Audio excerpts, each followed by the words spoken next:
गांव रामपुर। कच्ची सड़कों पर सुबह सुबह धुआं उठ रहा था। पाव भाजी का ठेला लगाए रमशे जोर जोर से चिल्ला रहा था। पाव भाजी, आओ आओ, गर्मा गर्म पाव भाजी खाओ, शहर से भी ज्यादा स्वादिष्ट, कम दामों पर, आओ। पर आखिर उस पाव भाजी वाले के साथ ऐसा क्या होता है जिससे वो पूरे गांव और शहर में मशहूर हो जाता है और उसे देखने के लिए लोग दूर दूर से आते हैं। ये जानने के लिए आपको वीडियो को एंड तक देखना होगा।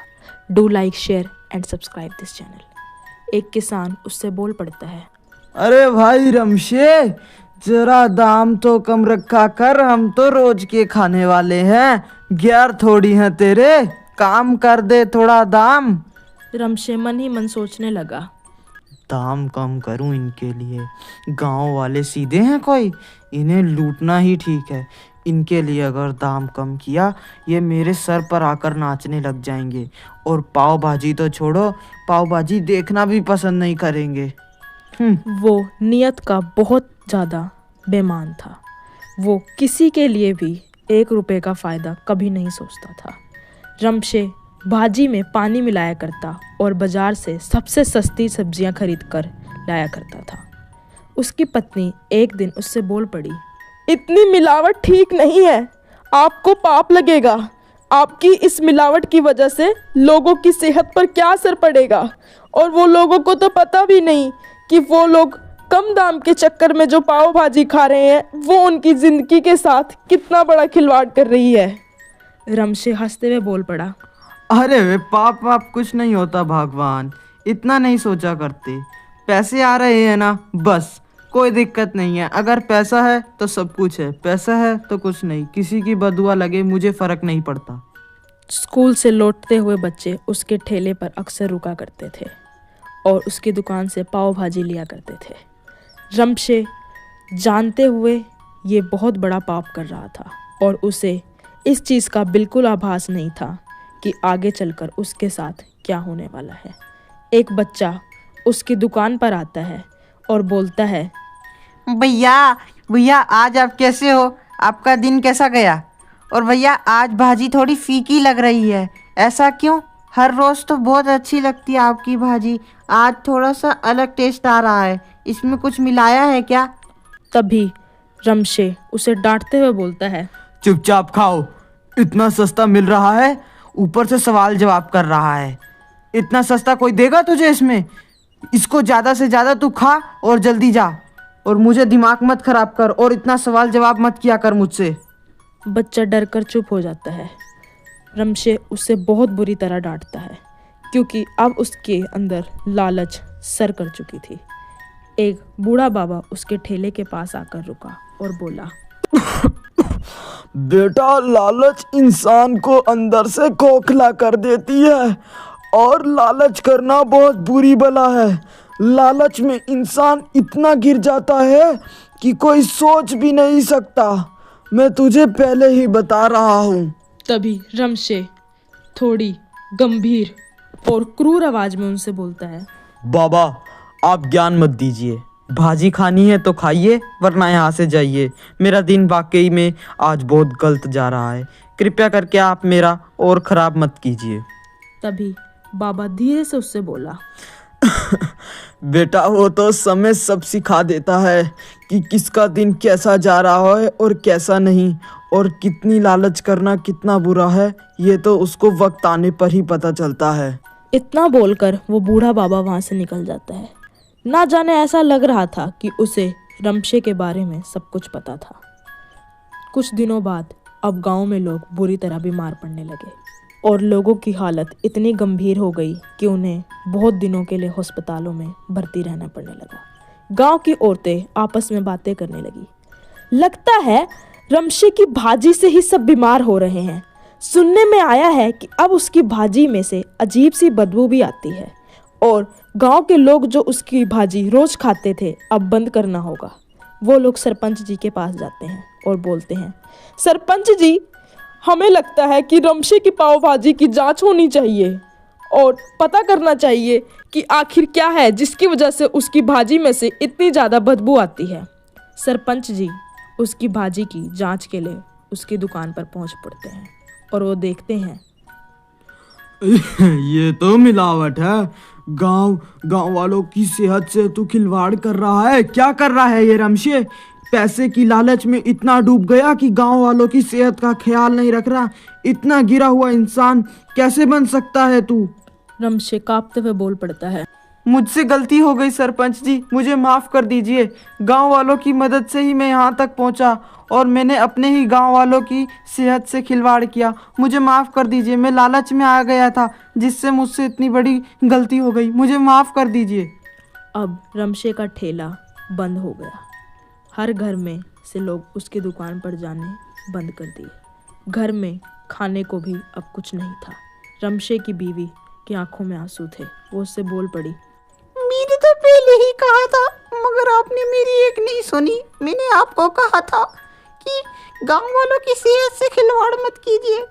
तभी रमशे रोते हुए बोला, लालच ने सब कुछ छीन लिया, कुछ नहीं बचा मेरे पास। इतनी लालच कर दी कि लालच में मैं गिरा हुआ इंसान बन चुका हूँ और कोई मुझ पे भरोसा नहीं कर रहा। मैं क्या करूँ अब? कुछ महीनों बाद रमशे फिर ठेला लगाता है, पर इस बार ईमानदारी से। रमशे जोर जोर से चिल्लाता है, अब शुद्ध भाजी, सही दाम, भरोसे के साथ, कोई मिलावट नहीं। आओ आओ भाजी खाओ, बहुत स्वादिष्ट भाजी। एक ग्राहक यह देखते हुए उसकी दुकान पर आया। आदत बदलना सीख लिया क्या? देखते हैं कब तक तू अच्छी भाजी बेचता है। रमशे चुपचाप मुस्कुरा दिया, क्योंकि उसने जो किया था अब उसे लोगों के ताने तो सुनने ही पड़ेंगे। कुछ लोग हंसते हुए उसके पास आए और उसकी बेइज्जती करने लगे, पर वो कुछ ना बोला। एक गांव वाला बोल पड़ा, आज मिलावट नहीं डाली क्या? आज स्वादिष्ट लग रही है देखने में। लगता है सुधर गया है बेचारा। गांव के सरपंच ने इतना बुरा जो डांटा है इसे। हर कोई रमशे का आते जाते मजाक बनाता, पर अब उसे ये सब सुनना पड़ेगा ही। रमशे शांत स्वर में जवाब देता, भाई साहब, गलती समझ आ गई है। गलती एक बार होती है, बार बार नहीं। अब धोखा नहीं, बहुत अच्छी और स्वादिष्ट भाजी खिलाऊंगा आपको कि जिससे आपका दिल खुश हो जाए, ईमानदारी के साथ। अब उसकी आवाज़ में सच्चाई लगने लगी थी। ईमानदारी से उसकी दुकान पर अब लागत भी बढ़ने लगी थी। उसकी पत्नी उससे बोली, आज मुनाफा नहीं हुआ क्या आपको? तभी रमशे बोला, नुकसान चलेगा, आत्मसम्मान चाहिए, और आत्मसम्मान नहीं तो कुछ नहीं। और मुझे लालच से अब नहीं करना कोई काम। अब मुझे ईमानदारी से फर्क पड़ता है। लोगों का भरोसा जीतना है मुझे सिर्फ। अब रमशे को ये बात समझ आ गई थी कि उसे मुनाफा हो या ना हो, पर वो अब ईमानदारी का रास्ता नहीं छोड़ेगा। शहर का एक सप्लायर उसके ठेले पर आया और वो बोला, अरे रमशे भाई, इधर आओ, सस्ती सब्जी दूं, ज़्यादा कमाई होगी और कम लागत लगेगी। बोलो कितना किलो पैक करूं तुम्हारी? तभी रमशे के मन में फिर से एक द्वंद्व सूझने लगा। क्या वो फिर वही रास्ता अपनाएगा? पर वो चुप रहा। तभी एक बूढ़ा बाबा उसके रास्ते में आ गया और उससे बोल पड़ा, बेटा, फिर परीक्षा का समय है तेरा। अब तुझे देखना है कि अपने सच्चाई का मार्ग पर रहेगा या वापिस उसी लालच के मार्ग पर जाकर फंसेगा। ये तेरे हाथ में है, निश्चय करना। तभी रमशे उन बाबा से बोल पड़ता है, इस बार नहीं फिसलूंगा। गलती मुझसे एक बार हो गई। अब ईमानदारी से जब लोगों का भरोसा जीत ही लिया है तो ये काम करके अब फायदा नहीं। छोड़ो, नहीं चाहिए भाई तेरी मेरे को सब्जी, रहने दे। रमशे ने उस सप्लायर को सीधा मना कर दिया। रमशे उससे बोल पड़ा, पैसे से ज्यादा भरोसा जरूरी होता है भाई, और मुझसे ऐसी लालच मत कर तू कि मैं तुझे पैसे दे दूंगा और तेरे से सस्ती सब्जियां खरीद लूंगा। सप्लायर हंस पड़ता है और उससे बोलता है, तेरी मर्जी है, जैसा तुझे सही लगे। आखिर क्या होगा गाइस? रमशे क्या अपना विचार बदलेगा? जानने के लिए पार्ट 2। शाम ढल चुकी थी। गांव के पुराने चौक पर हल्की हल्की धुंध उतरने लगी थी और उसी बीच ठेले लगाए खड़ा था एक गोलगप्पे वाला। उस गोलगप्पे वाले के साथ कुछ ऐसा होता है जिसे देखने के लिए सारा गांव इकट्ठा हो जाता है। आखिर गाइस उसके साथ ऐसा क्या हुआ था, ये जानने के लिए आपको वीडियो को एंड तक देखना होगा। ऐसी इंटरेस्टिंग वीडियो के लिए हमारे चैनल को सब्सक्राइब कीजिए और इस वीडियो को लाइक शेयर कीजिए।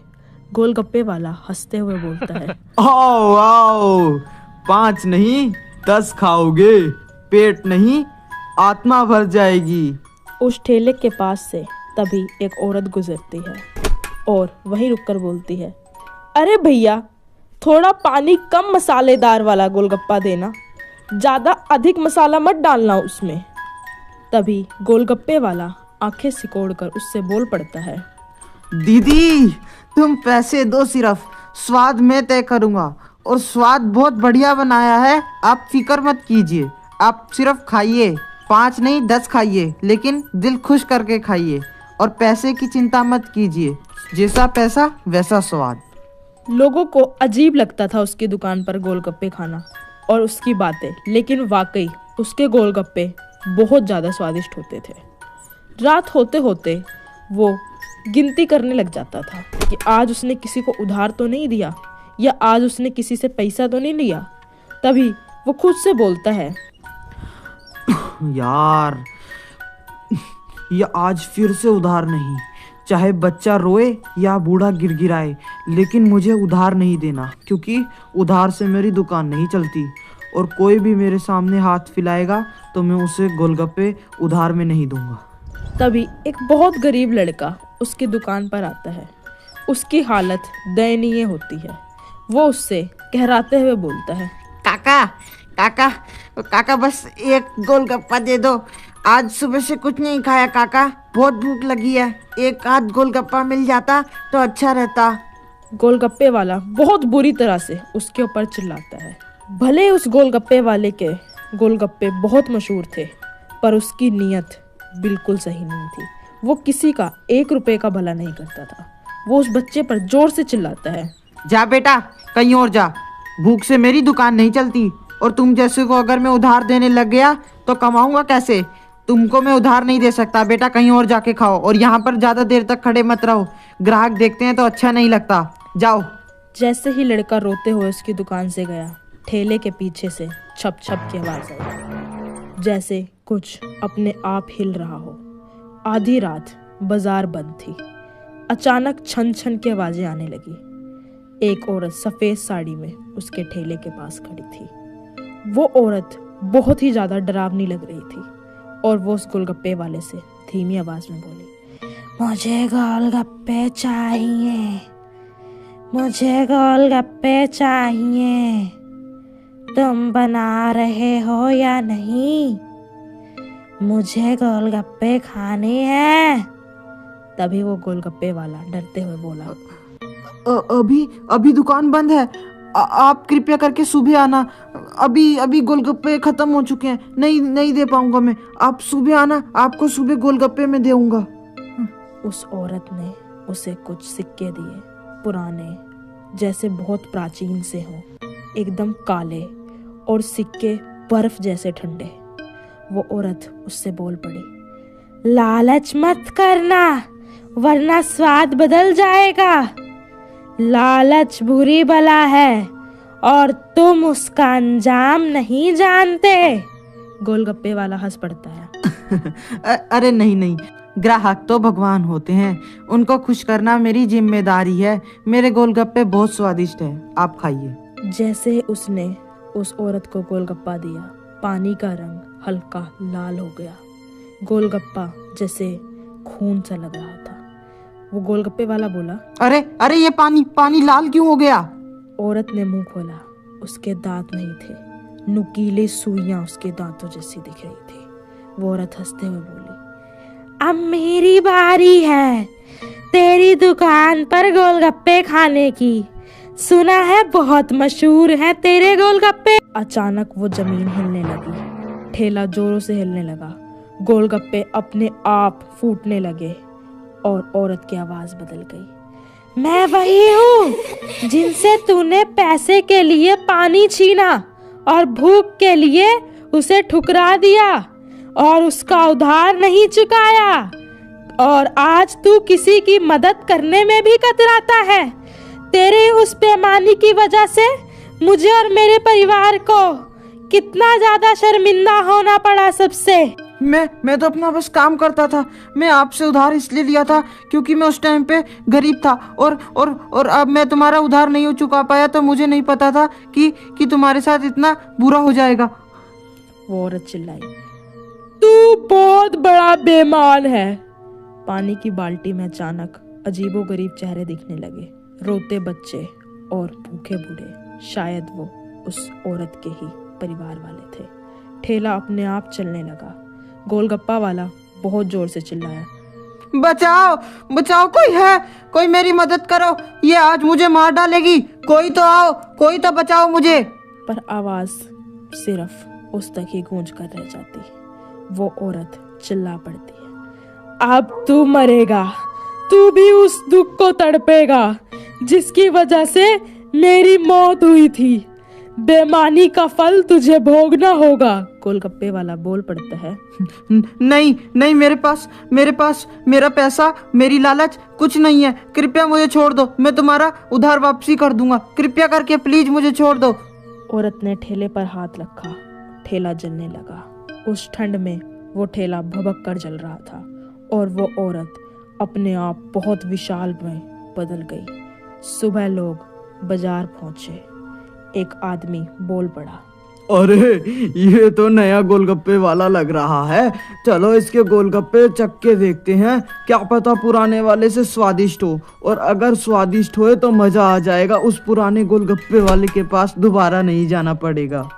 ठेले पर वही आदमी खड़ा था पर उसकी आंखें एकदम सफेद थी। वो बोला, लो गोलगप्पा मुफ्त है, आओ आओ भाइयों बहनों, गोलगप्पे खाओ, बहुत स्वादिष्ट हैं। उस रात उस गोलगप्पे वाले के साथ क्या हुआ था और ये नया कौन था, जानने के लिए पार्ट 2 देखिए।